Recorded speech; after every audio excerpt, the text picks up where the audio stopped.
Charla del mes de abril. Dios te salve María, llena eres de gracias, el Señor es contigo, bendita eres entre todas las mujeres, bendito es el fruto de tu vientre Jesús. Santa María, Madre de Dios, ruega por nosotros pecadores, ahora y en la hora de nuestra muerte. Amén. El tema de esta charla a tratar es los sacramentos, Cristo presente en nuestras vidas, relación de los sacramentos con el misterio de Cristo, camino para identificarnos con Él. Los sacramentos, Cristo presente en nuestras vidas, relación de los sacramentos con el misterio de Cristo, camino para identificarnos con Él, el sacramento de la Eucaristía. Entonces, ¿qué es un sacramento? Es un signo sensible, palabra y acciones, así como eficaz de la gracia divina, y un medio para alcanzar la santidad. Ellos nos comunican la presencia real pero invisible de Dios a través de un signo visible. Estos fueron instituidos por Jesucristo y confiados a la Iglesia.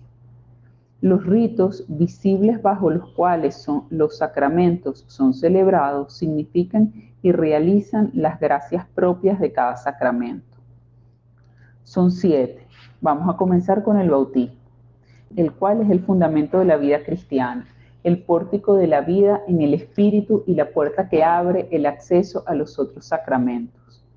Por el bautismo somos liberados del pecado y regenerados como hijos de Dios. Llegamos a ser miembros de Cristo e incorporados a la Iglesia. La inmersión en el agua simboliza el acto de sepultar al catecúmeno en la muerte de Cristo, de donde sale por la resurrección con él transformado en una nueva criatura, como explica San Pablo a los Corintios y a los Gálatas. Es llamado también baño de regeneración y de renovación en el Espíritu Santo, porque significa y realiza ese nacimiento del agua y del Espíritu, sin el cual nadie puede entrar en el reino de Dios, como dice el Evangelio de San Juan. San José María también nos ha dicho, por el bautismo somos portadores de la palabra de Cristo, que serena, que enciende y aquieta las conciencias heridas. Y para que el Señor actúe en nosotros y por nosotros, hemos de decirle que estamos dispuestos a luchar cada jornada, aunque nos veamos flojos e inútiles, aunque percibamos el peso enorme de las miserias personales y de la pobre personal debilidad. Hemos de repetirle que confiamos en Él, en su asistencia.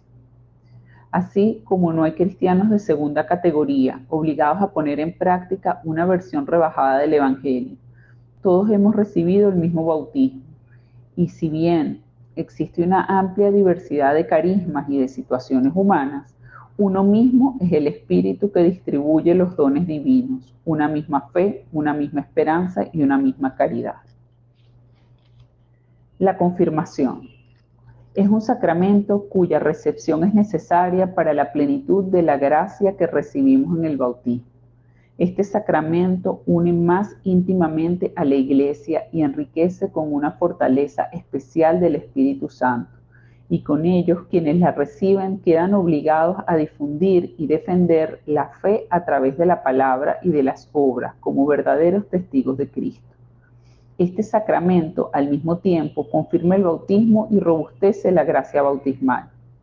San José María nos dice, el que no tiene celo por la salvación de las almas, el que no procura con todas sus fuerzas que el nombre y la doctrina de Cristo sean conocidos y amables, no comprenderá la apostolicidad de la Iglesia. Lo mismo que los primeros cristianos, nos alegramos al admirar la fuerza del Espíritu Santo y su acción en la inteligencia y en la voluntad de sus criaturas. La confirmación, como el bautismo, imprimen en el alma del cristiano un signo espiritual o de carácter indeleble. Por eso, este sacramento solo se puede recibir una vez en la vida. En Cristo que pasa, 78, San José María nos dice, en el sacramento de la confirmación, la tradición unánimemente ha visto siempre un robustecimiento de la vida espiritual, una efusión callada y fecunda del Espíritu Santo, para que fortalecida sobrenaturalmente pueda el alma luchar como soldado de Cristo en esa batalla interior contra el egoísmo y la concupiscencia. la confirmación en la Biblia y en la historia de la iglesia. Isaías nos dice, Isaías 61, 1, 2 dice, el Espíritu del Señor Yahvé está sobre mí, por cuanto me ha ungido Yahvé. Al anunciar la buena nueva a los pobres me ha enviado. En el Antiguo Testamento, los profetas anunciaron que el Espíritu del Señor reposaría sobre el Mesías esperado. En el libro de los profetas, Isaías se pone en el labio del Mesías las siguientes palabras. Algo similar anuncia para el entero pueblo de Dios, dice, infundiré mi espíritu en vosotros y haré que os conduzcáis según mis preceptos. Ezequiel 36, 27. Como vemos, ya en el Antiguo Testamento se hablaba de que el Espíritu Santo vendría. Ahora, en los Hechos de los Apóstoles, ¿verdad? Dice que los apóstoles creyeron en la predicación apostólica, se hicieron bautizar y recibieron a su vez el don del Espíritu Santo mediante la imposición de las manos y la oración. Es esta la imposición de las manos la que ha sido con toda razón considerada por la tradición católica como el primitivo origen del sacramento de la confirmación, el cual perpetúa en la Iglesia la gracia de Pentecostés. Entonces, los sacramentos son huellas de Cristo en la tierra. Los sacramentos son centros de la fe cristiana, por lo que Dios comunica su gracia, se hace presente y actúa en nuestras vidas. Ahora, hablemos del sacramento de la penitencia o confesión. Este es también llamado el sacramento de la reconciliación. Jesús nos enseñó el Padre Nuestro, donde dice, perdona nuestras ofensas como también nosotros perdonamos a quienes nos ofenden. En nombre de Dios os rogamos reconciliados con Dios, dice San Pablo a los Corintios 2. El Catecismo, en 1431, nos dice, la penitencia interior es una reordenación radical de toda la vida, un retorno, una conversión a Dios con todo nuestro corazón, una ruptura con el pecado, una aversión del mal con repugnancia hacia las malas acciones que hemos cometido. Al mismo tiempo, comprende el deseo y la resolución de cambiar de vida con la esperanza de la misericordia divina y la confianza en la ayuda de su gracia. La conversión, primeramente, una obra de gracia de Dios, que hace volver a Él nuestros corazones. Dios es quien nos da la fuerza para comenzar de nuevo. El sacramento de la penitencia instauró Jesucristo para que saliéramos victoriosos de la lucha contra el pecado. Ahora bien, esta gracia que nos da cada uno de los sacramentos para recibirla, hay que querer recibirla y estar preparados para ello. En el caso de la penitencia, nos ofrece la posibilidad de convertirnos y recuperar la gracia de la justificación. Para ello consagra un proceso personal y eclesial de conversión, de arrepentimiento y de reparación, porque otorga al pecador el amor de Dios que reconcilia. En este caso es importante decir que el examen de conciencia, el acto de contrición y la confesión en sí, con la absolución y el después reparar, es lo que hace que la penitencia nos reconcilie. Me refiero al sacramento de la penitencia, de la confesión o de la reconciliación. El sacramento especial para los enfermos. Esa es la unción de los enfermos. La unción santa de los enfermos fue instituida por Cristo nuestro Señor como un sacramento del Nuevo Testamento, verdadero y propiamente dicho, insinuado por Marcos y recomendado a los fieles y promulgado por Santiago, apóstol y hermano del Señor. Concilio de Trento. Los efectos de la celebración de este sacramento es un don del Espíritu Santo, es una gracia de paz, de consuelo, de ánimo para vencer la propia enfermedad. La unión a la pasión de Cristo. Por la gracia recibe la fortaleza y el don de unirse íntimamente a la pasión de Cristo. Una gracia eclesial. Cuando se celebra este sacramento, La Iglesia, en la comunión de los santos, intercede por el bien del enfermo y el enfermo contribuye a la santificación de la Iglesia y al bien de todos los hombres. Es una preparación para el último tránsito. Es la última de las sagradas unciones que jalonan toda la vida cristiana. Ofrece un escudo para defenderse en los últimos combates antes de entrar a la casa del Padre. Perdona los pecados si el enfermo no ha podido obtenerlo por el sacramento de la penitencia. Ahora, el orden sacerdotal. A los apóstoles y a sus sucesores se les confirió Cristo la función de enseñar, santificar y gobernar en su propio nombre y autoridad. Nadie puede conferirse a sí mismo la gracia. Ella debe ser dada y ofrecida. Eso supone ministros de la gracia, autorizados y habilitados por parte de Cristo. Este sacramento comprende 3 órdenes: el episcopado, presbiterado y diaconado. De Cristo, los obispos y los presbíteros reciben la misión y la facultad, el poder sagrado, de actuar en persona Christi Capitis, y los diáconos la fuerza para servir al pueblo de Dios en la diaconía, servicio, de la liturgia de la palabra y de la caridad, en comunión con el obispo y el presbítero. San José María, en Camino 66, nos dice: el sacerdote, sea quien sea, es siempre otro Cristo. San Ignacio de Antioquía dice que todos reverencien a los diáconos como a Jesucristo, como también al obispo, que es imagen del Padre, y a los presbíteros como el Senado de Dios, y como la asamblea de los apóstoles. Sin ellos no se puede hablar de la Iglesia. En el Concilio Vaticano II enseña que por la consagración episcopal se recibe la plenitud del sacramento del orden, sumo sacerdote o cumbre del ministerio del orden. Los presbíteros son colaboradores del orden episcopal y los diáconos les imponen las manos para realizar un servicio y no ejercer el sacerdocio. Esas son las funciones de cada uno de ellos. El matrimonio. El Papa Francisco nos dice: cuando un hombre y una mujer celebran el sacramento del matrimonio, Dios, por decirlo así, se refleja en ellos, imprime en ellos los propios rasgos, el carácter indeleble de su amor. El matrimonio es la imagen del amor de Dios por nosotros.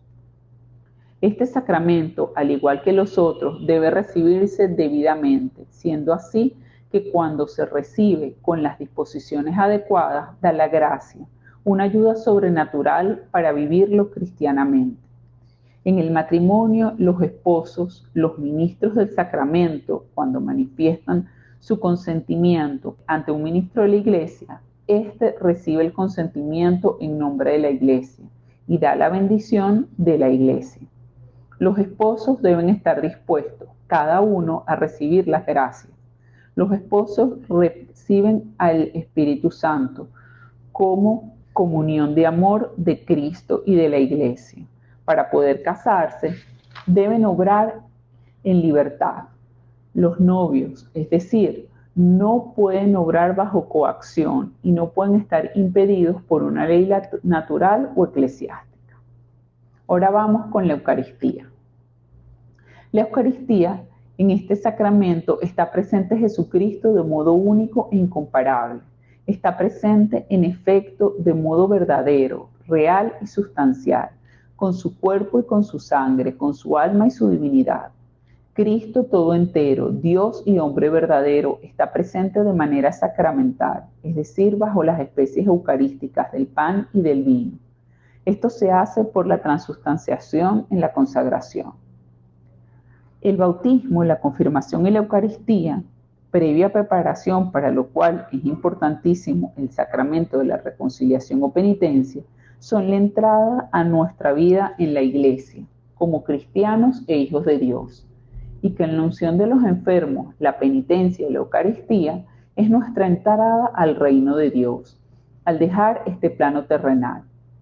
Claro está, para todo esto debemos tener en cuenta que todos los sacramentos confieren la gracia de Dios para poder transitar esta vida como sus hijos y con la fuerza y los dones del Espíritu Santo, que nos acompañarán en cada etapa. Es así como la Iglesia nos dice que al recibir el bautismo se nos perdona el pecado original y tenemos la gracia para comenzar siendo hijos de Dios, bienvenidos en su casa, la Iglesia, y seguir su ejemplo y sus pasos. Luego, con la confirmación, recibimos nuevamente al Espíritu Santo. Y es así como vamos caminando los nuevos senderos y defendiéndonos de los nuevos desafíos. Todo esto en Cristo y con su gracia, que seguimos recibiendo cada domingo en la Eucaristía, y con la penitencia recibimos la gracia para esa lucha diaria y aquello en lo que flaqueamos pecando. Pero reconociéndolo y con arrepentimiento volvemos a la caseta de salida en este tablero de juego, nuestra vida cristiana, para como hijos de Dios darlo a conocer y ser ejemplo, que al vernos se note que lo tratamos y queremos a Cristo. Estas gracias que recibimos en los sacramentos nos ayudan en nuestra lucha personal para la santidad y en ser maestros para nuestra familia, amigos, compañeros de trabajo y quienes nos rodean, para que también alcancen la santidad al conocer y vivir el Evangelio. En esta sociedad y mundo actual, donde la gente nos puede decir que la oración y la mortificación están anacrónicos, con todo nuestro amor y el amor de Cristo, y el amor a Cristo, y con ejemplo, más que con palabras, podemos enseñarles que el amor al prójimo nunca está fuera de lugar, y que es ese amor al prójimo el que nos lleva a querer que conozcan la verdad, que no es otra cosa que dar a conocer a Dios por el Evangelio. Es así como en los últimos 20 siglos la verdad no ha cambiado, y quien quiere luchar para alcanzar la santidad debe poner los medios, y estos son oración, mortificación y frecuencia de los sacramentos. Estos son un manantial de gracia divina, es decir, una maravillosa manifestación de la misericordia de Dios, porque Él nos ama y nos quiere cerca de Él, como Padre amoroso que es, como el Padre en la parábola del Hijo Pródigo. Nosotros somos ese Hijo Pródigo que cuando se aleja lo entristece, pero cuando nos reconciliamos con Él verdaderamente, poniendo los medios necesarios, somos felices todos, porque la Iglesia entera se alegra, no solo el Padre, sino todos. Nosotros nos alegramos cuando un hermano regresa a la casa de Dios. Al igual se alegra Jesús, la Virgen, todos. Solo Dios podía instituir los sacramentos, y con ellos 7, con estos signos eficaces de manera estable, sencilla y asequible a todos los hombres, pueden hacerse partícipes de los méritos de la redención. Antes hablamos de lucha, pero esto exige entrenamiento, alimentación adecuada, medicina en caso de lesión o enfermedad. Entonces, los sacramentos, medicina principal de la Iglesia, no son superfluos. Cuando se abandonan voluntariamente, no es posible dar un paso en el camino de seguimiento de Cristo. Los necesitamos como la respiración, la circulación, la luz, para apreciar en cualquier instante lo que el Señor quiere de nosotros. Dios te salve María, llena eres de gracia, el Señor es contigo, bendita eres entre todas las mujeres, bendito es el fruto de tu vientre Jesús. Santa María, Madre de Dios, ruega por nosotros pecadores, ahora y en la hora de nuestra muerte. Amén. Santa María, esperanza nuestra, esclava del Señor, ruega por nosotros.